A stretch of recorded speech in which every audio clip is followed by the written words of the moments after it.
ونعوذ بالله من شرور أنفسنا ومن سيئات أعمالنا من يهده الله فلا مضل له ومن يضلل فلا هادي له ونشهد أن لا إله إلا الله وحده لا شريك له وأشهد أن محمدا عبده ورسوله أرسله بالهدى ودين الحق ليظهره على الدين كله ولو كره المشركون.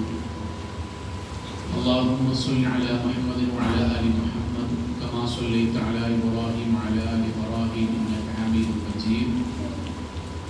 اللهم بارك على محمد وعلى آل محمد كما باركت على إبراهيم وعلى آل إبراهيم إنك حميد مجيد. أما بعد فإن أصدق الكلام كلام الله وخير الهدي هدي محمد صلى الله عليه وسلم وشر الأمور محدثاتها وكل بدعة ضلالة وكل ضلالة في النار. أعوذ بالله من الشيطان الرجيم. بسم الله الرحمن الرحيم. يا أيها الذين آمنوا اتقوا الله حق تقاته ولا تموتن إلا وأنتم مسلمون. സ്നേഹാദരണീയരായ സത്യവിശ്വാസികളെ വിശ്വാസിനികളെ, ജീവിതത്തിൻ്റെ എല്ലാ മേഖലകളിലും റഹ്മാനായ അല്ലാഹുവിൻ്റെ വിധിവിലക്കുകൾ കഴിവിൻ്റെ പരമാവധി സൂക്ഷിച്ച് നല്ല ഭക്തരായി ജീവിക്കണം എന്ന് എന്നോടെന്ന പോലെ ഓരോരുത്തരോട് ഉണർത്തുകയാണ്, വസിയത്ത് ചെയ്യുകയാണ്. അല്ലാഹു നമ്മെ എല്ലാവരെയും അനുഗ്രഹിക്കുമാറാകട്ടെ. നമ്മുടെ ജീവിതത്തിൽ വളരെ ആലോചിക്കുകയും പുനരാലോചിക്കുകയും ചെയ്യേണ്ട, നമ്മുടെ മരണം വരെ ഓരോ പ്രവർത്തനങ്ങളിലും ഉറപ്പിക്കേണ്ട ഒരു കാര്യത്തെക്കുറിച്ചാണ് നമ്മൾ ഇൻഷാ അല്ലാഹ് ഇന്ന് സംസാരിക്കുന്നത്. പ്രവാചകൻ സല്ലല്ലാഹു അലൈഹി വസല്ലം എല്ലാ ദിവസവും രാവിലെ നമ്മളോട് പ്രാർത്ഥിക്കാൻ വേണ്ടി പറഞ്ഞതും പ്രവാചകൻ സ്ഥിരമായി പ്രാർത്ഥിക്കുന്നതുമായൊരു പ്രാർത്ഥന. ആ ഹദീസ് ഇങ്ങനെയാണ് തുടങ്ങുന്നത്. ഇന്ന നബി സല്ലല്ലാഹു അലൈഹി വസല്ലം കാന ഇദാ അസ്ബഹ, പ്രഭാതമായ പ്രവാചകൻ ഇങ്ങനെ ചെയ്യും. എന്നിട്ട് പ്രവാചകൻ 4 കാര്യങ്ങൾക്ക് വേണ്ടി പ്രാർത്ഥിക്കണം. അതിലൊന്ന്, 4 കാര്യത്തിൽ അള്ളാഹുവിനോട് പ്രാർത്ഥിക്കണം. പ്രാർത്ഥന തുടങ്ങുന്നത് അല്ലാഹുമ്മ ഇന്നി അസ്അലുക, അല്ലാഹുവേ ഞാനിതാ നിന്നോട് ചോദിക്കുന്നു, നീ എനിക്ക് നൽകണം നാഥ എന്ന് അള്ളാഹുവിനോട് പ്രാർത്ഥിക്കണം. അതിലൊന്ന് എന്താണെന്ന് വെച്ചാൽ അമലൻ മുതഖബ്ബല, സ്വീകരിക്കപ്പെടുന്ന പ്രവർത്തനങ്ങളാക്കി എൻ്റെ പ്രവർത്തനങ്ങളെ മാറ്റണമേ. അല്ലാഹുവേ, ഞാൻ ചെയ്യുന്ന പ്രവർത്തനങ്ങളെ സ്വീകരിക്കപ്പെടുന്ന പ്രവർത്തനങ്ങളാക്കി നീ മാറ്റണമേ അല്ലാഹ്. നാരണത്തിൽ ഒന്നതാണ്.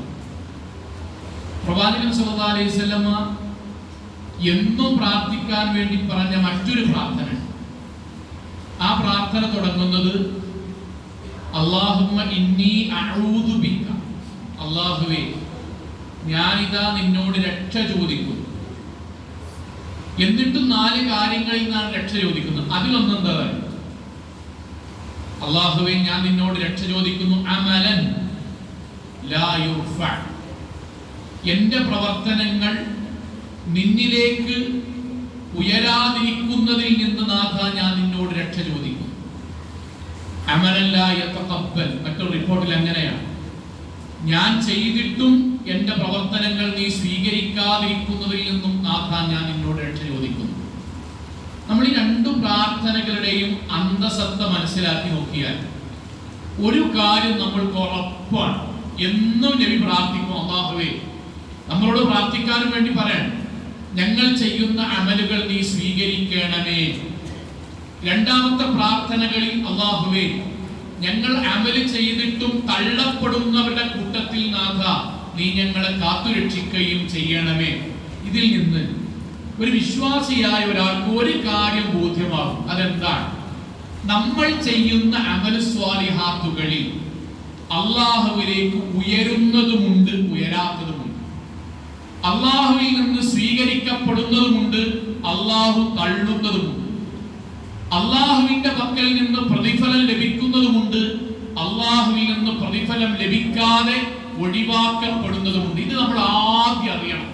നമ്മുടെ നിസ്കാരത്തിൽ സ്വീകരിക്കുന്നതും സ്വീകരിക്കാത്തതുണ്ട്, നോമ്പിൽ സ്വീകരിക്കുന്നതും സ്വീകരിക്കാത്തതുണ്ട്, ജുമഅയിൽ സ്വീകരിക്കുന്നതും സ്വീകരിക്കാത്തതുമുണ്ട്. ദാനധർമ്മങ്ങളിലും ദിക്റുകളിലും ദുആകളിലും ഒക്കെ അള്ളാഹുവിന്റെ പക്കൽ സ്വർഗ്ഗം ലഭിക്കുന്നതും എന്നാൽ നമ്മൾ സ്വീകരിക്കുന്നു എന്ന് വിചാരിച്ച് ചെയ്യുന്ന പലതും അള്ളാഹുവിലേക്ക് ഉയരാത്തതുമുണ്ട് എന്ന് നമ്മൾക്ക് ആദ്യം ബോധ്യമുണ്ടാകണം. മദീന പള്ളി പ്രവാചകൻ സല്ലല്ലാഹു അലൈഹി വസല്ലം ജമാഅത്ത് നിസ്കരിച്ച് ആളുകൾ പിരിഞ്ഞു പോകുന്ന സമയത്ത് കുറച്ച് ആളുകൾ വന്നു. അവർ ഒന്നിച്ച് ജമാഅത്ത് നിസ്കരിക്കാൻ. പിന്നീട് ആ നിസ്കാരം കഴിഞ്ഞ് ഇങ്ങനെ പോകുമ്പോൾ റസൂൽ സല്ലല്ലാഹു അലൈഹി വസല്ലം പറയുന്ന വാചകം ഞാൻ മലയാളത്തിൽ പറയാം. റസൂൽ പറയാൻ, ഇതാ ഈ നിസ്കരിച്ചതിൽ 10ൽ 10 കൂലിയും കിട്ടുന്ന ആളുകളുണ്ട്, 10ൽ 7 കൂലി കിട്ടുന്ന ആൾക്കാരുണ്ട്, 10ൽ പകുതി കൂലി കിട്ടുന്ന ആൾക്കാരുണ്ട്, 10ൽ 1 കൂലിയും കിട്ടാത്തവരുമുണ്ട്. റസൂൽ സഹാബാക്കളോട് പറഞ്ഞെടുക്കുകയാണ്, അവർ ഖിബ്ലക്ക് നേരെയാണ് തിരിഞ്ഞിട്ടുള്ളത്, വുദു ഉണ്ടാക്കിയിട്ടാണ് വന്നിട്ടുള്ളത്, അള്ളാഹുവിന്റെ പ്രവാചകൻ നിസ്കരിച്ച അതേ പള്ളിയിലാണ് നിസ്കരിച്ചത്. എന്നിട്ട് നബി പറയാൻ കൂലിയിൽ വ്യത്യാസം ഉണ്ടാകും. വ്യത്യാസത്തിന്റെ ആ തലയും ഈ തലയും റസൂൽ പറയാൻ പൂർണ്ണ പ്രതിഫലം ലഭിക്കുന്നവരുമുണ്ട്, നിസ്കരിച്ചിട്ടും റുക്കൂഉം സുജൂദും ചെയ്തിട്ടും 1 കൂലിയും കിട്ടാത്തവനുമുണ്ട്. സഹോദരങ്ങളെ, എന്തടിസ്ഥാനത്തിലാണ് അല്ലാഹു സുബ്ഹാനഹു വ തആല നമ്മുടെ പ്രവർത്തനങ്ങൾ സ്വീകരിക്കുന്നതും തള്ളപ്പെടുന്നതും? അതിന് അള്ളാഹു വെച്ച മാനദണ്ഡം നമ്മൾ അറിയണം. അല്ലാഹു സുബ്ഹാനഹു വ തആല നമ്മളോട് അമല് ചെയ്യാനല്ല പറഞ്ഞത്, മറിച്ച് അമലു സ്വാലിഹാത്തുകൾ ചെയ്യാനാണ്. പരിശുദ്ധ ഖുർആൻ നമ്മൾക്കത് പറഞ്ഞു തരുന്നുണ്ട്. അമ്മല്ലദീന ആമനു, വിശ്വാസം ശരിയാകണം, വ അമലു സ്വാലിഹാത്ത്, പ്രവർത്തിച്ചാൽ പോരാ, ആ പ്രവർത്തനം അമലു സ്വാലിഹാത്തായി മാറണം. എങ്കിൽ ഫയവഫീഹിം ഉജൂറഹും, അവർക്കാണ് ഞാൻ പൂർണ്ണമായ പ്രതിഫലം നൽകുക. നമ്മൾ അമൽ ചെയ്താൽ പോരാ, നമ്മുടെ അമലു സ്വാലിഹാത്തായി മാറുമ്പോഴാണ് സ്വർഗമുണ്ടാവുക, നരകമുണ്ടാവുക, പാപമോചനം ഉണ്ടാവുക, അള്ളാഹുവിന്റെ തൃപ്തി ഉണ്ടാവുക. എങ്കിൽ നമ്മൾ നമ്മളോട് ചോദിക്കുക, നമ്മുടെ ഒരു പ്രവർത്തനം അമലു സ്വാലിഹാത്താകുന്നത് എപ്പോഴാണ്? 2 കാര്യങ്ങൾ അതിൽ ഉണ്ടാകുമ്പോഴാണ്. ഒന്ന് ഇഖ്ലാസാണ്, 2 ഇത്തിബാഅൻ. ഇൻഷാ അല്ലാഹ് ഇതിൽ നമ്മൾ ഇഖ്ലാസുമായി ബന്ധപ്പെട്ടതാണ് ഒന്നാണ് ഇന്ന് പറയുന്നത്. അതിന്റെ തുടർച്ചയെന്നോണം മറ്റു കാര്യങ്ങൾ ഇൻഷാ അല്ലാഹ് ഇനിയുള്ള ഖുതുബകളിൽ പറയാം. സംസാരിക്കുന്ന വിഷയം നമ്മൾ ചെയ്യുന്ന ആരാധനാ കർമ്മങ്ങൾ അല്ലാഹുവിങ്കലേക്ക് സ്വീകരിക്കാൻ അല്ലാഹ് നമ്മളോട് പറഞ്ഞത് അത് അമലു സ്വാലിഹാത്തായെങ്കിൽ മാത്രമേ ഞാൻ സ്വീകരിക്കുകയുള്ളൂ, അല്ലെങ്കിൽ ഞാൻ തള്ളും. അമലു സ്വാലിഹാത്താകാൻ നമ്മുടെ പ്രവർത്തനങ്ങളിൽ വേണ്ടത് ഒന്നാമത്തേത് ഇഖ്ലാസാണ്. സഹോദരങ്ങൾ, എന്താണ് ഇഖ്ലാസ് എന്ന് പറഞ്ഞാൽ? ഇഖ്ലാസ് എന്ന് പറഞ്ഞാൽ എന്താണ്? പണ്ഡിതന്മാർ അത് പറഞ്ഞു തന്നത് ഹുവ അൻ യകൂന മുറാദുൽ അബ്ദി ലിജമീഇ അഫ്ആലിഹി വ അഅമാലിഹി അദ്ദാഹിറ വൽ ബാത്തിന. നമ്മൾ ഒരു അടിമ അവന്റെ ജീവിതത്തിൽ ചെയ്യുന്ന ഏത് രഹസ്യവും പരസ്യവുമായ ഏത് ചെറുതും വലുതുമായ പ്രവർത്തനങ്ങളും ഇബ്തിഗാ വജ്ഹില്ലാഹി തആല, അള്ളാഹുവിന്റെ കൂലി മാത്രം പ്രതീക്ഷിച്ച് ചെയ്യുന്നതാകണം. എന്റെ നിസ്കാരം അള്ളാഹുവിൽ നിന്നുള്ള കൂലി മാത്രം പ്രതീക്ഷിക്കുമ്പോൾ അത് എന്റെ തലക്ക് മുകളിലേക്ക് ഉയരും. അള്ളാഹുവിന്റെ കൂലിയോടൊപ്പം ഞാൻ മറ്റെന്തെങ്കിലും വിചാരിക്കുന്നുണ്ടെങ്കിൽ സ്വീകരിക്കപ്പെടാത്ത പ്രവർത്തനമായി ഭൂമിയിൽ തന്നെ ബാക്കിയാകും. ഞാൻ ചൊല്ലുന്ന ദിക്റുകളും ദുആകളും അള്ളാഹുവിന്റെ വജ്ഹ് മാത്രം ഉദ്ദേശിച്ചുകൊണ്ടാകുമ്പോൾ അത് സ്വർഗപ്രവേശനത്തിന് ആവശ്യമായ അമലായി അള്ളാഹു സ്വീകരിക്കും. അതിൽ മറ്റെന്ത് താല്പര്യം വരികയാണെങ്കിലും അത് അള്ളാഹുവിലേക്ക് എത്താത്ത, തടഞ്ഞു നിൽക്കപ്പെടുന്ന പ്രവർത്തനമായി ഈ ദുനിയാവിൽ ബാക്കിയാകും. ഏത് പ്രവർത്തനം. ഇഖ്ലാസ് എന്ന് പറഞ്ഞാൽ പടച്ചവന്റെ കൂലി മാത്രം ലക്ഷ്യമാക്കി നമ്മൾ ചെയ്യുന്ന പ്രവർത്തനമാകണം. അതാണ് അമൽ സ്വാലിഹാത്ത്. സഹോദരങ്ങളെ, അതുകൊണ്ടാണ് ഖുർആൻ ആവർത്തിച്ച് അങ്ങനെ തന്നെ പറഞ്ഞത്, വല്ലദീന ആമനു, വിശ്വസിക്കുന്നവർ, വ അമലു സ്വാലിഹാത്ത്, അല്ലാഹുവിന്റെ കൂലി മാത്രം ഉദ്ദേശിച്ചുകൊണ്ട് പ്രവർത്തിക്കുന്ന ആളുകൾ, ഉലൈക അസ്ഹാബുൽ ജന്ന, അവർക്കാണ് സ്വർഗ്ഗം, ഹും ഫീഹാ ഖാലിദൂൻ, അവരാണ് അതിൽ ശാശ്വതവാസികളാവുക. ഇത് നമ്മളിൽ നിന്ന് മറന്നു പോകരുത്. പ്രവാചകന്റെ ഒരു ഹദീസ് കൂടി പറഞ്ഞ് വിഷയത്തിന്റെ മർമ്മത്തിലേക്ക് വരാം. പ്രവാചകന്റെ വാക്ക് നമ്മളോട് പ്രവാചകൻ സംസാരിക്കുന്ന നേർക്കുനേരെയുള്ള വാക്കാണ്. പ്രവാചകൻ പറയാൻ, ഇന്നല്ലാഹ, തീർച്ചയായും പടച്ചോൻ, ലാ യുഖ്ബലു മിനൽ അമലി, നമ്മൾ ചെയ്യുന്ന അമലുകളിൽ അല്ലാഹു സ്വീകരിക്കൂല. നിസ്കാരത്തിൽ, നോമ്പിൽ, ദിക്റുകളിൽ, ദുആകളിൽ, വാപ്പാനെ നോക്കുന്നതിൽ, മക്കൾക്ക് ചെലവിന് കൊടുക്കുന്നതിൽ, ദഅവത്ത് നിർവഹിക്കുന്നതിൽ, ഖുർആൻ പാരായണം ചെയ്യുന്നതിൽ, രാത്രി എഴുന്നേറ്റ് നിസ്കരിക്കുന്നതിൽ, പാവപ്പെട്ടവർക്ക് നമ്മൾ ദാനം നൽകുന്നതിൽ അല്ലാഹു സ്വീകരിക്കാത്തതുണ്ട്. എപ്പോൾ? ഇല്ലാ മാ കാന ലഹു ഖാലിസൻ വബ്തഗി ബിഹി വജ്ഹ, അല്ലാഹുവിന്റെ പ്രതിഫലം ഉദ്ദേശിക്കുന്നതിന്റെ പുറത്ത് മറ്റെന്തെങ്കിലും താൽപര്യങ്ങൾ അതിൽ വന്നാൽ ആ അമലുകൾ അല്ലാഹു സ്വീകരിക്കുകയില്ല. റസൂൽ സല്ലല്ലാഹു അലൈഹി വസല്ലം പറയാൻ. സഹോദരങ്ങളെ, ഇസ്ലാമിക ചരിത്രത്തിലെ 3 സംഭവങ്ങൾ പറയാം. ഒന്നാമത്തേത് എല്ലാവർക്കും അറിയുന്ന ഹദീസാണ്. നമ്മുടെ പള്ളിയിലുള്ള ചെറിയൊരു കുട്ടിക്കും അറിയുന്ന ഒരു ഹദീസ്, എല്ലാവർക്കും അറിയാം. അതെന്താണ്? ഇന്നമൽ അഅ്മാലു ബിന്നിയ്യാത്ത്, അവനവന്റെ നീയത്തനുസരിച്ചാണ് നമ്മുടെ പ്രവർത്തനം. ശരി, ഇതെല്ലാവർക്കും അറിയാം, ഏത് കുട്ടിക്കും അറിയാം, അതിന്റെ ബാക്കിയും അറിയാം. പക്ഷെ ഇത് എപ്പോഴാണ് പ്രവാചകൻ പറഞ്ഞത്? അതാണ് പ്രധാനം. ഇതിനെ എപ്പോഴാ പറഞ്ഞത്? മിമ്പർമെന്ന് പറഞ്ഞതാണോ? ഖുർആൻ ക്ലാസ് പറഞ്ഞതാണോ? സഹാബാക്കളെ വിളിച്ചൂട്ടി പറഞ്ഞല്ല. പിന്നെയോ, മക്കയിൽ നിന്ന് മദീനയിലേക്ക് പ്രവാചകനും സഹാബാക്കളും ഹിജറ പോകുകയാണ്. മക്കയിൽ നിന്ന് ദീനിന് വേണ്ടി, ദീനനുസരിച്ച് ജീവിച്ചതിന്റെ പേരിൽ ആക്രമണങ്ങൾ ഉണ്ടായി, പരീക്ഷണങ്ങൾ ഉണ്ടായി, ജീവിക്കാൻ കഴിയാതെ മദീനയിലേക്ക് ആയത്തിന്റെ അടിസ്ഥാനത്തിൽ പോകുകയാണ്. ആ കൂട്ടത്തിൽ പ്രവാചകന്റെ കൂടെ മുലകുടിക്കുന്ന കുട്ടികളെയും കൊണ്ട് ഉമ്മമാരുണ്ട്, ഗർഭിണികളുണ്ട്, കാലിൽ ചെരുപ്പിടാതെ ജീവിതത്തിന്റെ ഏറ്റവും വലിയ പ്രതിസന്ധികളിൽ, മണലാരണ്യങ്ങളിലൂടെ അങ്ങേയറ്റം പ്രയാസത്തിൽ കൊടുഞ്ചൂടിൽ നടക്കുന്ന സഹാബാക്കളുണ്ട്. നടന്നിങ്ങനെ പോണിന്റെ ഇടയ്ക്ക് നബിയോട് ചില സഹാബാക്കൾ പറഞ്ഞു, നബിയെ, നമ്മുടെ കൂട്ടത്തിൽ മദീനയിലേക്ക് പോകുന്നവരിൽ ചില ആൾക്കാർ മദീനയിൽ പോയാൽ ഒന്നുകൂടി വിവാഹം ഗംഭീരമായി നടക്കും എന്നൊരാഗ്രഹം കൂടി അവരുടെ മനസ്സിലുണ്ട്. അതുകൂടി അവരുടെ മനസ്സിലുണ്ട്. പ്രവാചകൻ സല്ലല്ലാഹു അലൈഹി വസല്ലം ഉടനെ ആ പോകുന്ന ആളുകൾ ഒന്നിച്ചു നിർത്തി. എന്നിട്ട് പറഞ്ഞ വാക്കാണ് എന്തറിയോ? ഇന്നമൽ അഅ്മാലു ബിന്നിയ്യാത്ത്, അവനവൻ എന്താണോ ഉദ്ദേശിച്ചത് ആ ഉദ്ദേശിച്ചതിനനുസരിച്ചാണ് അവനവന്റെ പ്രവർത്തനം അല്ലാഹു സ്വീകരിക്കുക. പ്രവാചകന്റെ വാക്ക് എന്തറിയോ? വഇന്നമാ ലികുല്ലി ഇംറിഇൻ മാ നവാ, അവനവന്റെ നിയ്യത്തനുസരിച്ച് പടച്ചോൻ അമലുകൾ സ്വീകരിക്കുള്ളൂ. നബി പറഞ്ഞൊക്കെ രണ്ടായി വെച്ചടിക്കാൻ. ആരെങ്കിലും അള്ളാഹുവിനും പ്രവാചകനും വേണ്ടിയാണ് ഹിജ്റ പോകുന്നതെങ്കിൽ അവന് അള്ളാഹു സ്വീകരിക്കും, സ്വർഗം കൊടുക്കും. ഇനി ആരെങ്കിലും മദീനത്തിൽ നിന്ന് നല്ലൊരു സ്ത്രീ വിവാഹം കഴിക്കാം എന്നൊരു ലക്ഷ്യം കൂടി ഉണ്ടെങ്കിൽ അവർക്ക് ഹിജ്റയുടെ കൂലി ഉണ്ടാവില്ല, പാപമോചനം ഉണ്ടാവുകയില്ല, അതിന്റെ പേരിൽ അവർക്ക് സ്വർഗം ഉണ്ടാവില്ല. അവരുടെ ഈ ഹിജ്റ എന്നത് ഇസ്ലാമികമായി ബാത്തിലാകുന്നു.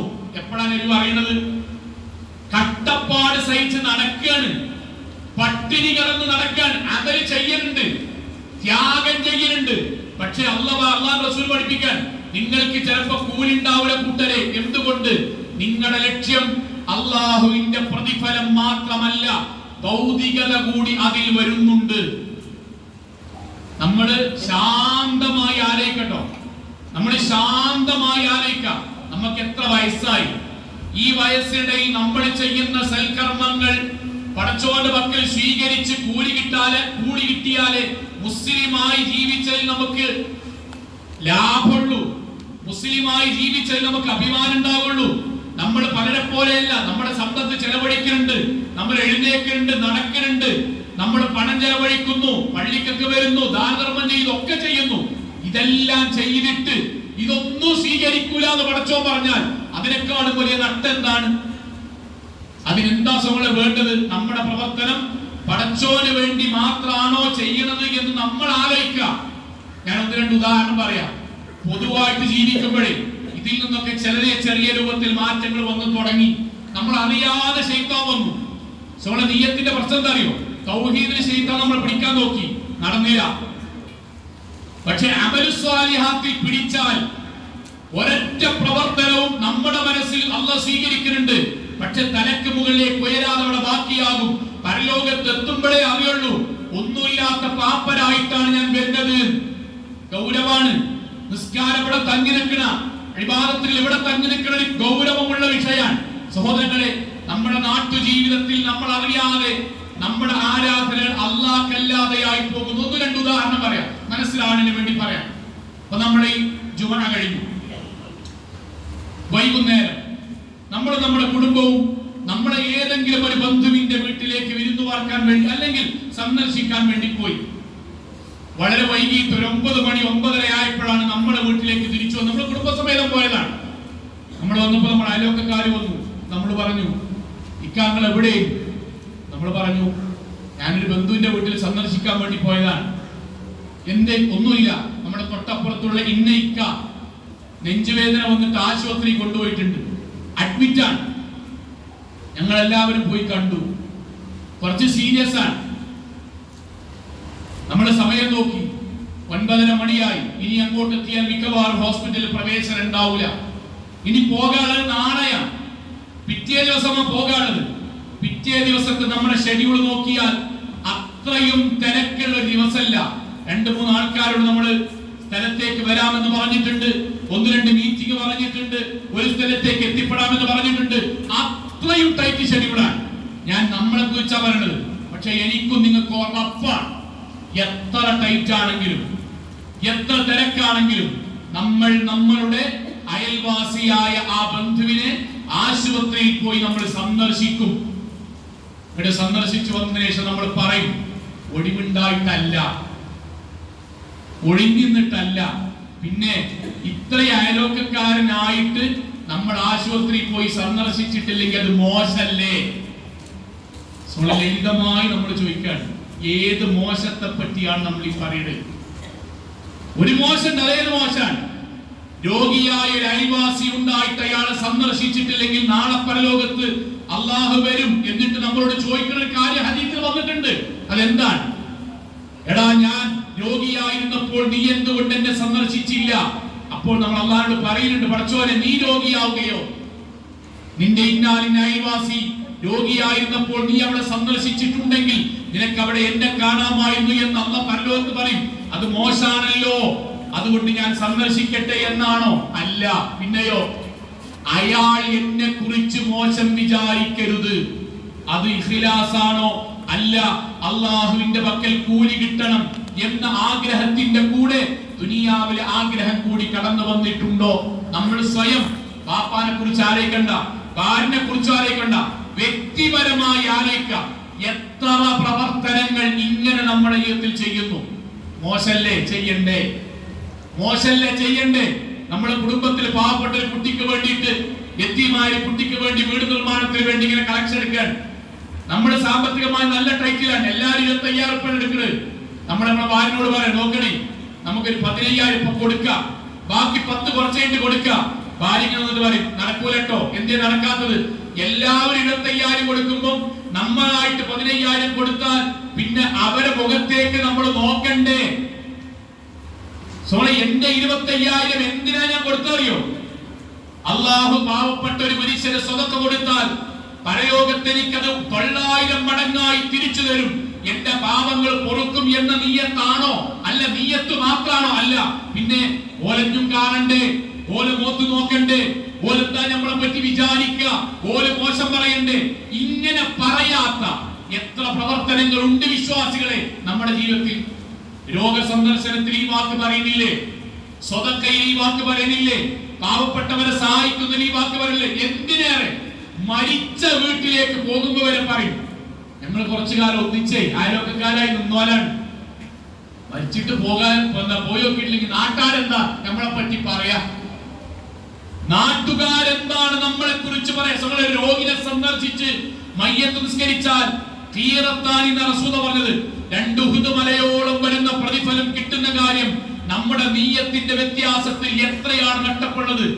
രോഗിനെ സന്ദർശിക്കുന്ന ഒരാൾക്ക് വേണ്ടി 70,000 മലക്കൾ തിരിച്ചു വരുന്നത് വരെ ആൾക്ക് വേണ്ടി പ്രാർത്ഥിക്കുന്നു പറഞ്ഞ കൂലി എത്രയാണ് നമ്മൾക്ക് നഷ്ടപ്പെട്ടുകൊണ്ടിരിക്കുന്നത് എന്ന് നമുക്ക് ആരും പറഞ്ഞു തരുന്നില്ല.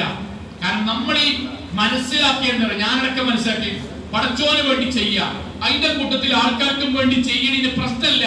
അതുകൊണ്ട് നമ്മുടെ ജീവിതം നശിച്ചു പോകാൻ അത് ഇൻഷാ അല്ലാഹ് അടുത്ത ഖുതുബയിൽ പറയാം. ഈ ഒരു ചിന്തയിൽ നിന്ന് നമ്മൾ എന്നാണോ പോയത് അന്ന് മുതലാണ് നമുക്ക് കടം വരാൻ തുടങ്ങിയത്, അന്ന് മുതലാണ് നമുക്ക് ടെൻഷൻ വരാൻ തുടങ്ങിയത്. അന്ന് മുതലാണ് നമ്മുടെ കുടുംബജീവിതം താളം തെറ്റാൻ തുടങ്ങിയത്. അന്ന് മുതലാണ് നമ്മൾ തെറ്റാൻ തുടങ്ങിയത്. അന്ന് മുതലാണ് നമ്മൾ പകപോക്കാൻ തുടങ്ങിയത്. എവിടെന്നറിയോ? നമുക്ക് മനസ്സിലായിട്ടില്ല. പടച്ചോന് മാത്രം എന്ന് ഞാൻ ചിന്തിച്ചിടത്ത് നിന്ന് ആൾക്കാരെ കൂടി തൃപ്തിപ്പെടുത്താൻ ഞാൻ എന്ന് തുടങ്ങിയോ അന്ന് മുതൽ എന്റെ ദുനിയാവും പരലോകവും പോകാൻ തുടങ്ങി. നമുക്കിത് മനസ്സിലായിട്ടില്ല. നിശാൽ നമുക്ക് പറയാം, ഏറ്റവും പ്രധാനം എന്തറിയോ? ഇങ്ങനെ വിചാരിക്കാത്ത എത്ര അമലുകൾ ഉണ്ടാവും, എത്ര അമലുണ്ടാവും.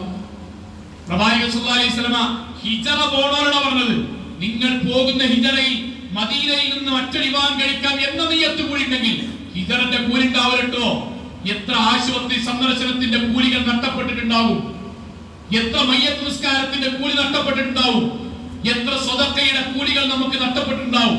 മഹാനായ ഇബ്നു അബ്ബാസ് റളിയല്ലാഹു അൻഹു പറഞ്ഞൊരു വാക്കുണ്ട്. ഒരാൾ റസൂൽ സല്ലല്ലാഹു അലൈഹി വസല്ലം അടുക്കലേക്ക് വന്നു. നബിയോട് ചോദിക്കുക, ഇതേ ചോദ്യം, നബിയെ ഞാൻ അള്ളാഹിന്റെ തൃപ്തിക്ക് വേണ്ടിയിട്ട് അമലുകൾ ചെയ്യാൻ, നിസ്കാരം, നോമ്പ്, ഇബാദത്തൊക്കെ, അതോടൊപ്പം ആൾക്കാര് നല്ലത് വിചാരിച്ചോട്ടെ എന്നത് കൂടി എന്റെ മനസ്സിലുണ്ട്. എന്താണ് അതിന്റെ വിധി? വിധിയാണ് നമുക്ക് അറിയണ്ടേ. എന്താ വിധി? പ്രവാചകൻ സല്ലല്ലാഹു അലൈഹി വസല്ലം ആയത്താ ഓതിയത്. ഫമൻ കാന യർജു ലിഖാഅ റബ്ബി, ആരെങ്കിലും അല്ലാഹുവിനെ കണ്ടുമുട്ടാനാണ്, പടച്ചവനിലേക്ക് തിരിച്ചു പോകാനാണ് ഉദ്ദേശിക്കുന്നതെങ്കിൽ ഫൽയഅമൽ അമലൻ സ്വാലിഹൻ, അവൻ പടച്ചോനെ മാത്രം സ്വീകരിച്ചാൽ മതി, അല്ലാഹുവിലേക്കുള്ള കൂലിയാണ് പ്രതീക്ഷിക്കുന്നത് എന്ന നിയ്യത്തിലാണ് പ്രവർത്തിക്കേണ്ടത്. വലാ യുശ്രികു ബിഇബാദത്തിഹി ഇബാദത്തി റബ്ബിഹി അഹദാ, പടച്ചോന് ചെയ്യുന്ന ഇബാദത്തിൽ മറ്റൊരാളെയും അതിൽ പ്രതിഫലമായിട്ട് ആഗ്രഹിക്കരുത്. അവിടേക്ക് നമ്മുടെ മനസ്സെത്തുന്നുണ്ടോ എന്ന് ആലോചിക്കുക. എല്ലാത്തിലും പരലോകത്ത് ആദ്യമായിട്ട് നരകത്ത് പോണ മൂന്നാൾക്കാരാരാ? പരലോകത്ത് ആദ്യമായി ശിർക്ക് കഴിഞ്ഞാൽ പരലോകത്ത് ആദ്യമായി നരകത്ത് പോണ മൂന്നാൾക്കാരാണ്. ഒന്നാലാര சொல்றே, പണ്ഡിതൻ, ആലിം. രണ്ടാരെന്നറിയോ? ധർമ്മിഷ്ഠൻ, പൈസ കണ്ടമാനം ചെലവഴിച്ചവൻ. നരകത്ത് പോണവരാണ്, സ്വർഗത്ത് പോണവരല്ല. മൂന്ന് അല്ലാഹുവിന്റെ മാർഗത്തിൽ ജിഹാദ് ചെയ്തു മരിച്ചവൻ.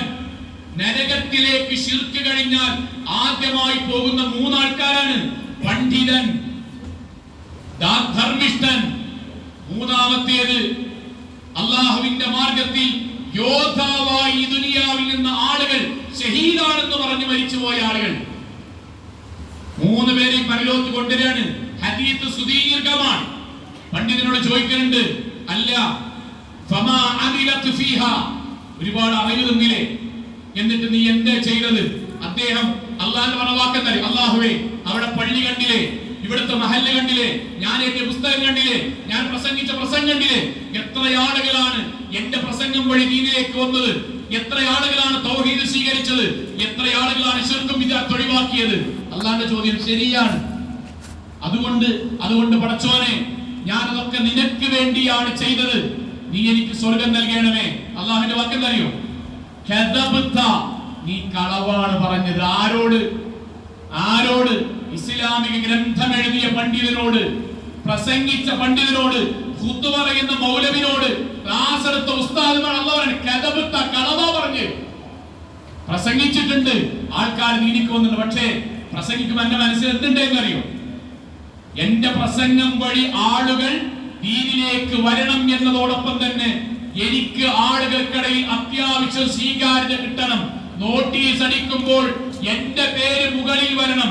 അതെങ്ങാനും താഴെ വന്നാൽ ഞാൻ ഫോം വിളിച്ച് പറയും, ഞാൻ അവനെക്കാളും മുകളിലാട്ടോ, മുമ്പ് ഞാൻ ആദ്യം തുടങ്ങിയ ആളാട്ടോ, അവനെക്കാളും പ്രായം കുറഞ്ഞ ആളാട്ടോ, ഒന്നുകിൽ എന്റെ പേര് വലുതാക്കണം, അല്ലെങ്കിൽ എന്റെ പേര് മുകളിൽ കൊടുക്കണം. അഥവാ പരലോകത്തിന്റെ സ്വർഗം മാത്രമല്ല എന്റെ പ്രതീക്ഷ, ദുനിയാവിൽ സംഭവമാകണം എന്നുകൂടി ഉണ്ടായിരുന്നു. എന്നിട്ടാണ് നരകത്ത് കിടന്നത്. ധർമ്മിഷ്ഠനോട് അല്ലാഹു ചോദിക്കുന്നുണ്ട്, പൈസ തന്നില്ലേ, എന്താ ചെയ്തത്? അയാൾ അല്ലാഹുവിനോട് പറയുന്ന വാക്കെന്താ? അടച്ചോനെ, നിന്റെ മാർഗത്തിൽ ഞാനിതാ എന്നെ കൊണ്ട് ചെയ്യാൻ പറ്റുന്ന മുഴുവൻ ഞാൻ ചെയ്തു. പാവപ്പെട്ടവന്റെ വീട്, കിണറ്, പള്ളികൾ, യതീംഖാനകൾ, ഒരുപാട് സ്ഥാപനങ്ങൾ ഒക്കെ ഞാൻ കഷ്ടപ്പെടുന്നവർക്ക് എല്ലാ മാസവും ഞാൻ എന്റെ ഷോപ്പിൽ നിന്ന്, എന്റെ ട്രസ്റ്റിൽ നിന്ന് ഞാൻ പാവപ്പെട്ടവർക്കും വിധവകൾക്കും യതീമുകൾക്കും ഞാൻ നികുതി പണം പോലെ കൊടുത്തിരുന്നു. പെൻഷൻ പൊട്ടിഷൻ പോലെ ഞാൻ കൊടുത്തിരുന്നു, എല്ലാം ഉണ്ടായിരുന്നു. അല്ലാഹു പറഞ്ഞ സത്യമാണ്. അതുകൊണ്ട് അല്ലാഹുവേ നീ എനിക്ക് സ്വർഗം നൽകണം, കാരണം ഞാൻ നീ പറഞ്ഞ പ്രതിഫലം കാക്ഷിച്ചുകൊണ്ട് ചെയ്തതാണ്. അതിനാണ് അല്ലാഹുവിന്റെ വാക്ക് അല്ല കദബത, കളവാണ്. നീ കൊടുത്തുകണ്, നൂറുകണക്കിന് വീടുകൾ നീ കൊടുത്തുകണ്, കിണർ കയറ്റിക്കണ്, പാവപ്പെട്ടവരെ സഹായിച്ചിട്ടൊക്കെ ചെയ്തിക്കണ്. പക്ഷെ ആ കൂട്ടത്തിൽ എനിക്ക് ഉണ്ടേനി. എന്താ അറിയോ, ആൾക്കാർ ഇങ്ങനെ പറയണം. മൗലവിക്ക് ഖുതുബ മാത്രമൊന്നല്ല, ഭയങ്കര കൊടുതിക്കാരനാട്ടോ മൂപ്പര്. അത്യാവശ്യം നന്നായി കൊടുക്കുന്നതാണ്. അവിടെ ഉളപ്പാന്റെ മാരുന്നല്ല, അത്യാവശ്യം നന്നായി കൊടുക്കുന്നതാണ്. അതിന്റെ അടയാളാണ് എന്ന് നാട്ടുകാർ പറയണം എന്നുകൂടി നിന്റെ മനസ്സിലുണ്ടായി. ഇത് തന്നെയാണ് അള്ളാന്റെ മാർഗത്തിൽ ത്യാഗം ചെയ്ത് ഷഹീദായി എന്ന് പറഞ്ഞ ആളോട് റസൂൽ അള്ളാഹ് പറയുന്ന വാക്ക് നിന്റെ മനസ്സിലുണ്ടായത് എന്തറിയോ, നീ ശുജാഅൻ, ഭയങ്കര സംഭവമാണ്. ആൾക്കാർ പറയണം. ശരിക്കും നമ്മൾ അറിയാം, ത്യാഗം ചെയ്ത് മരണപ്പെട്ടു പോയ ആളോടാണ് അള്ളാഹ് പറയുന്നത് നരകത്ത് പോകാൻ. സ്വതക്ക കൊടുത്ത് ആയിരക്കണക്കിന് അടയാളങ്ങൾ ബാക്കി വെച്ച ആളോട് അള്ളാഹ് പറഞ്ഞ നരകത്ത് പോകാൻ. അള്ളാന്റെ മാർഗത്തിൽ ഗ്രന്ഥം എഴുതി നിസ്കരിച്ച് നോമ്പോറ്റ് ആളുകൾ അയാളുടെ പ്രസംഗം കേട്ട് ദഅവത്ത് കേട്ട് ദീനിലേക്ക് വന്ന ആളുകൾ ഇവിടെ സ്വർഗത്ത് പോകുമ്പോൾ ദഅവത്ത് നിർവഹിച്ച മൗലവിയോടാണ് അള്ളാഹ് പറഞ്ഞ നരകത്ത് പോകാൻ. എന്തേ കാരണം? നീയത്ത് വ്യത്യാസപ്പെട്ടു, ഭൗതികത കൂടി ആഗ്രഹിച്ചു. നമ്മൾ ശരിക്കും ആലോചിക്കുക സഹോദരിമാരെ, പുരുഷന്മാരെക്കാൾ കൂടുതൽ പല കാര്യത്തിലും സൽക്കർമ്മങ്ങൾ നിങ്ങൾ കൂടുതലായിട്ട് ചെയ്യുന്നുണ്ട്.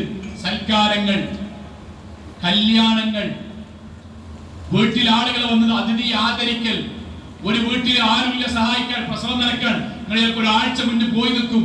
ഒരു വീട്ടിലെ കല്യാണമാണ്, തലേന്ന് പോയിട്ട് നിങ്ങൾ സഹായിക്കാൻ പോകും. ആശുപത്രിയിൽ നിൽക്കാനില്ലാത്ത ആളുകൾക്ക് 10 ദിവസം പോകും. പക്ഷെ ആ പോകണിയിലൊക്കെ നിങ്ങളുടെ മനസ്സിൽ എന്താണ് നീയത്തുണ്ടാണ്ട്? പടച്ചോനെ രോഗിയെ സന്ദർശിക്കാനും പാവപ്പെട്ടവരെ സഹായിക്കാനും ഒന്നുമില്ലാത്തവന് ഞാൻ താങ്ങായിട്ട് നിൽക്കാനുണ്ട്. അതിന് പകരമുണ്ടല്ലോ, അളിയനെ സൽക്കരിച്ചിട്ടില്ലെങ്കിൽ പിന്നെ അളിയന്റെ പെരേക്ക് അങ്ങോട്ട് പോകാൻ പറ്റൂല. അതുകൊണ്ട് കാര്യമായിട്ട് സൽക്കരിക്കണം.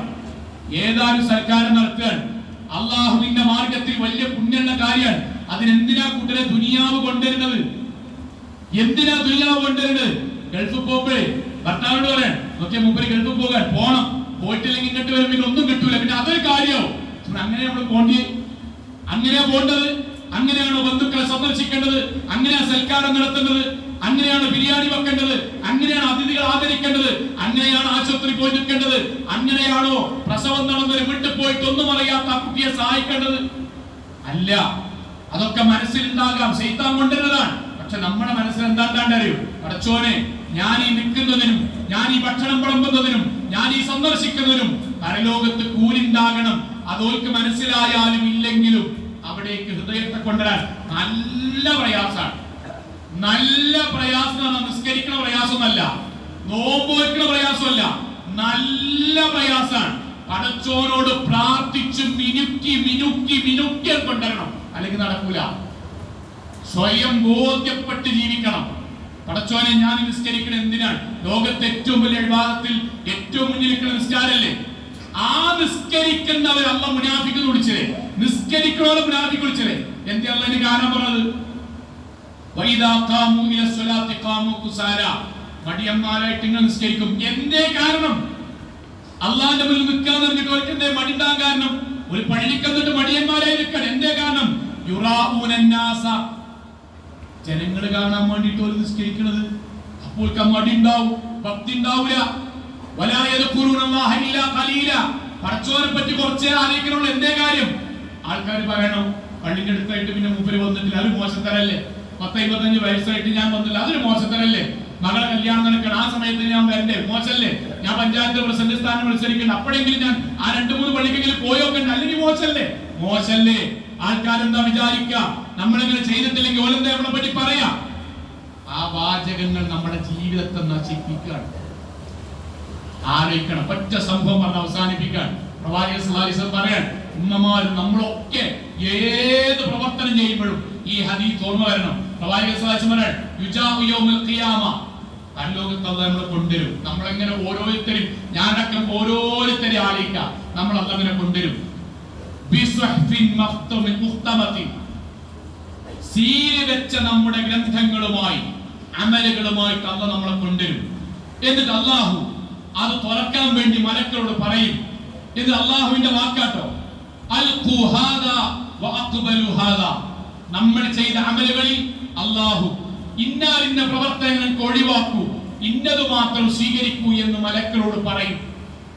മലക്കൾ അള്ളാഹുവിനോട് പറയണം. ഫയഖൂലുൽ മലായിക വഇസ്സതു റസൂലേ മാ റഅയ്നാ ഇല്ലാ ഖൈറൻ. അയാൾ നല്ല ഒരു പ്രവർത്തനങ്ങളല്ലാത്ത ഒരു ചീത്ത പ്രവർത്തനം അയാളുടെ അമലില്ലല്ലോ, പിന്നെ എന്തിനാ പടച്ചോനെ കുറെ ഒഴിവാക്കി? അയാളുടെ ഉള്ള നിസ്കാരം നോമ്പാണല്ലോ, പാവപ്പെട്ടവരെ സഹായിച്ചതാണല്ലോ, ദിക്ർ ചൊല്ലിയതാണല്ലോ, ഖുർആൻ ഓതിയതാണല്ലോ, ഒക്കെ തന്നെയാണല്ലോ, പിന്നെ എന്തിനാ പടച്ചോനെ കുറെ ഒഴിവാക്കിയത്? അത് അല്ലാഹുവിന്റെ വാക്കെന്താണ്? ഫയഖൂൽ ഹുവ അലം. അവനറിയാം. അല്ലാഹു പറയാണ് അവനറിയാം ഞാൻ എന്തിനാ ഒഴിവാക്കിയത്. എന്തേ? ഇന്ന ഹാദാ കാന ലിഗൈരി വലാ അഖ്ബലു അൽയൗം മിനൽ അമൽ. ഇത് പരലോകാണ്. ഓനറിയത് പരലോകാണ്.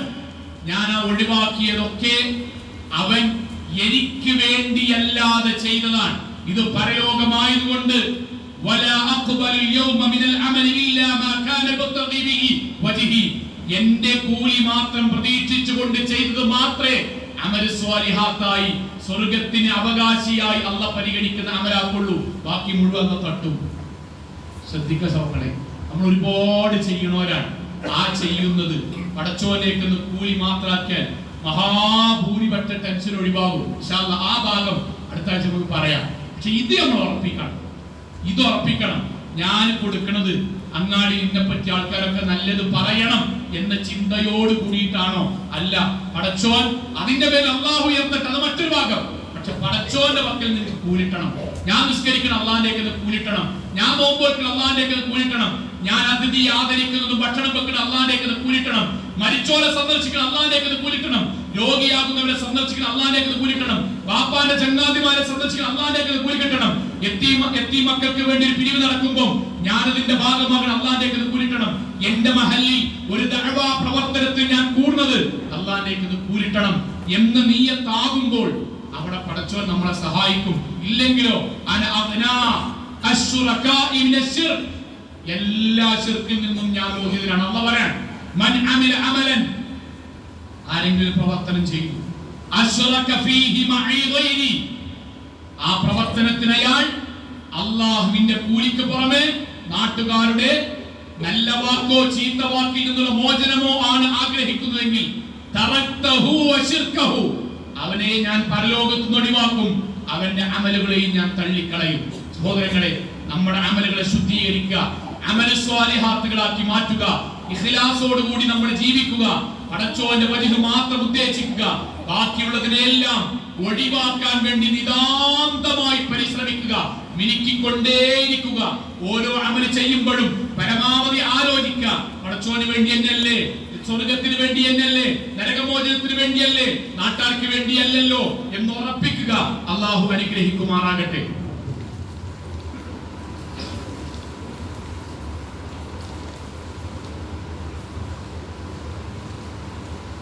അൽഹംദുലില്ലാഹ് വസ്സലാത്തു വസ്സലാമു അലാ റസൂലില്ലാഹി വഅലാ ആലിഹി വസഹ്ബിഹി അജ്മഈൻ.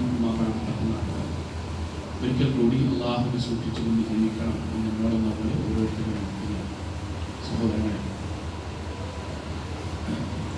നമ്മുടെ ജീവിതത്തിൽ നമ്മൾ ഓരോ ഖുത്ബ കേൾക്കുമ്പോഴും നമ്മുടെ മനസ്സിൽ ഉണ്ടാകേണ്ടത് ഓരോ ഖുത്ബയും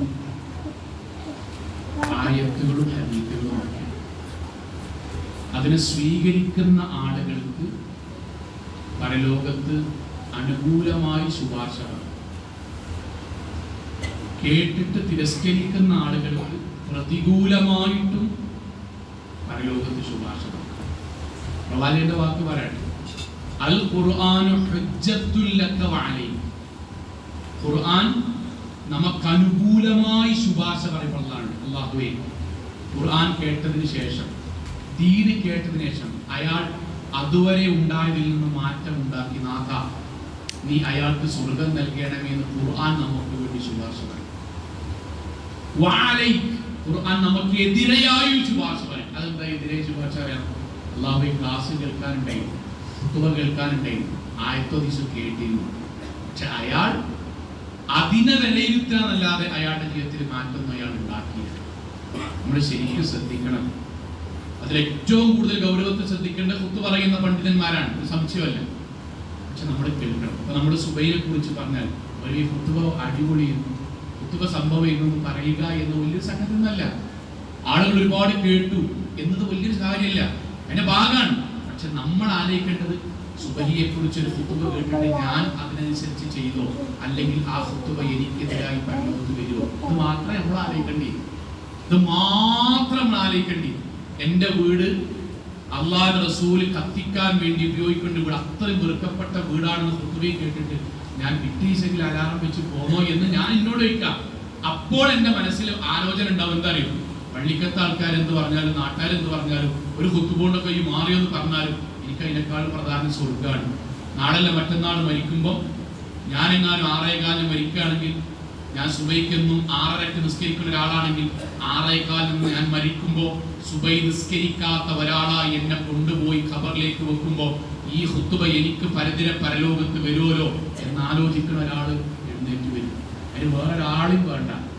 ഓരോ ഖുത്ബയും ഓരോ പണ്ഡിതന്മാരും പ്രാർത്ഥിച്ച അള്ളാഹുവിനോട്, അള്ളാഹുവേ ഈ ഖുത്ബ കൊണ്ട് പ്രസംഗിക്കുന്ന എനിക്കും ഒരാൾക്കെങ്കിലും ജീവിതത്തിൽ മാറ്റം ഉണ്ടാകണമെന്ന് പ്രാർത്ഥിച്ചിട്ടാണ് ഓരോ തവണയും ഈ പർവ്വം കയറുന്നത്. അത് നമ്മുടെ ജീവിതത്തിൽ ഉണ്ടാകണം. പള്ളിയും ഖുത്ബയും ആയത്തും ഹദീസും നമുക്ക് അനുകൂലമായി ശുപാർശ പറയണം. ഉമ്മമാരും സഹോദരിമാരും കേൾക്കുക. ഖുത്ബയിൽ പറയുന്ന ഓരോ കാര്യം അള്ളാഹു പരലോകത്ത് ചോദിക്കും, കേട്ടിട്ടില്ലേ, അറിഞ്ഞിട്ടില്ലേ? സഹോദരങ്ങൾ, നമ്മുടെ വീടുകൾ സുബൈക്ക് എഴുന്നേറ്റ് തുടങ്ങണം. ഇല്ല എന്നല്ല, ഒരുപാട് ആളുകൾ തുടങ്ങി, അൽഹംദുലില്ലാഹ്. നമ്മുടെ വീടുകൾ നാളെ മുതലെങ്കിലും തുടങ്ങണം. ഇല്ല എങ്കിൽ ഇത് മുഴുവൻ നമുക്കെതിരാവും. കേട്ടു എന്നതുപോലെ നമുക്കെതിരാവും. പരിശുദ്ധ ഖുർആനിൽ ആയത്തോതി അവസാനിപ്പിക്കാൻ, പരലോകത്തെ നമ്മൾ അള്ളാഹു നരകത്തിലേക്കിട്ട് അതിന്റെ വേദന നമ്മൾ നേർക്കുനേരെ അനുഭവിക്കുമ്പോൾ നമ്മൾ അള്ളാഹിനോട് ചോദിക്കുന്ന ചോദ്യം, റബ്ബിർജിഊൻ, അല്ലാഹുവേ ഒരു തവണ കൂടി എന്നെ നീ മടക്കി അയക്കണമേ ദുനിയാവിലേക്ക്. അടുത്ത വാചകമാണ് സഹോദരങ്ങളെ, മനസ്സിന്ന് പോകാതിരിക്കണം. എന്നെ ദുനിയാവിലേക്ക് ഞാൻ മടക്കി അയച്ചാൽ ലഅല്ലി അഅമലു സ്വാലിഹൻ ഫീമാ തറക്തു, ലഅല്ലി അഅമലു സ്വാലിഹൻ, ഞാൻ സൽക്കർമ്മങ്ങൾ ചെയ്തോളാം, ഫീമാ തറക്തു, അറിഞ്ഞിട്ടും ഞാൻ ഉപേക്ഷിച്ചതായിരുന്നു. അത് എനിക്കറിയാമായിരുന്നു. മുനാഫിക്കുകൾക്ക് ഏറ്റവും വെറുപ്പുള്ള നിസ്കാരമാണ് സുബഹി എന്ന് മിമ്പറിൽ ഞാൻ കേട്ടിരുന്നു. ശൈത്വാൻ അവന്റെ ശരീരത്തിൽ മൂത്രമൊഴിക്കും എന്ന് അദ്ദേഹം ഗൗരവത്തിലായിട്ട് പറഞ്ഞിരുന്നു. പക്ഷെ ഞാൻ ചെയ്തില്ല. പടച്ചോനെ, ഇനി ഒരു കൊല്ലം തന്നാലും, ഒരു മാസം തന്നാലും, ഒരാഴ്ച തന്നാലും, ഒരൊറ്റ ദിവസം തന്നാലും പടച്ചോനെ ഞാൻ അറിഞ്ഞിട്ട് ഒഴിവാക്കിയ ആ പ്രവർത്തനങ്ങൾ ചെയ്തോളാം എന്ന് നമ്മൾ പരലോകത്തും നരകത്തുനിന്ന് പറയുന്നതാണ്. നരകത്തിലേക്ക് പോകാതിരിക്കണം. കേട്ടതനുസരിച്ച് നമ്മുടെ വീട്ടിൽ മാറ്റമുണ്ടാകണം. ഉമ്മമാർ അതിന് മുന്നിൽ നിൽക്കണം, ഭാര്യമാർ അതിന് മുന്നിൽ നിൽക്കണം. നമ്മുടെ വീടുകൾ പ്രവാചകന് ഇഷ്ടപ്പെട്ട വീടാകണം. ഈ പറഞ്ഞ കാര്യം മനസ്സിലുണ്ടാകണം. നമ്മുടെ പ്രവർത്തനങ്ങളെ പരമാവധി ഇതിനെ ഭക്തി കൊണ്ട് വരണം. ഞാൻ എൻ്റെ ഈമാനിനെ, ഞാൻ എൻ്റെ ഇഖ്ലാസിനെ, നിയ്യത്തിനെ പടച്ചോനിലേക്ക് മാത്രം ഒതുക്കി നിർത്താൻ വർഷങ്ങളോളം ശ്രമിച്ചിട്ടാണ് കഴിഞ്ഞത്. അദ്ദേഹത്തിന് ഭക്തി കൊണ്ടുവരാൻ നമ്മളൊക്കെ ചെയ്യണം. പള്ളിക്കൊക്കെ വരുമ്പോൾ നമ്മുടെ മനസ്സിൽ പടച്ചോനെ ജുമാന്റെ കൂലി കിട്ടാനാണ്, അതിങ്ങനെ പറയണമെന്നല്ല, നമ്മുടെ മനസ്സിൽ ഉണ്ടാകണം. ആരെ വാപ്പാനെ ഞാൻ ആശുപത്രി കൊണ്ടുപോകുമ്പോ ഞാൻ മൂത്ത മകനല്ലേ, ഞാൻ കൊണ്ടില്ലെങ്കിൽ നാട്ടുകാർ പിന്നെ അത് വർത്താനാവും. അതിനല്ല കൊണ്ടുപോണ്ടി, അല്ല ഞാൻ ആശുപത്രി കൊണ്ടുപോകുന്നത്, ഞാൻ ഇവിടുത്തെ ഒരു ഹോസ്പിറ്റലിൽ കൊണ്ടുപോകുന്നത്, ഞാൻ എന്റെ വാപ്പാക്ക് വേണ്ടിയിട്ട് എത്ര പൈസ ചെലവാക്കുന്നത്, വാപ്പാന്റെ സ്വത്ത് ഒരിക്കും എനിക്ക് കൂടുതൽ കിട്ടണം. അല്ല, പടച്ചോനെ വാപ്പാനിമാനെ നോക്കിയാൽ എനിക്ക് സ്വർഗം കിട്ടും, എന്റെ മക്കൾക്ക് ചെലവിനെടുത്താൽ എനിക്ക് സ്വർഗം കിട്ടും, എന്റെ ഭർത്താവിനെ ഞാൻ അനുസരിച്ചാൽ എനിക്ക് സ്വർഗം കിട്ടും, ഗർഭിണിയായി എന്റെ വീട്ടിലെ മറ്റ് എന്റെ താഴെയുള്ള സഹോദരിമാർക്ക് ഞാൻ സഹായിച്ചാൽ എനിക്ക് അല്ലാഹു സ്വർഗം തരും. അവിടേക്ക് നമ്മുടെ മനസ്സിനെ കൊണ്ടുവന്നാൽ സന്തോഷകരമായി ജീവിക്കാൻ സാധിക്കും. അമലു സ്വാലിഹാത്തായി അല്ലാഹു പരിഗണിക്കും.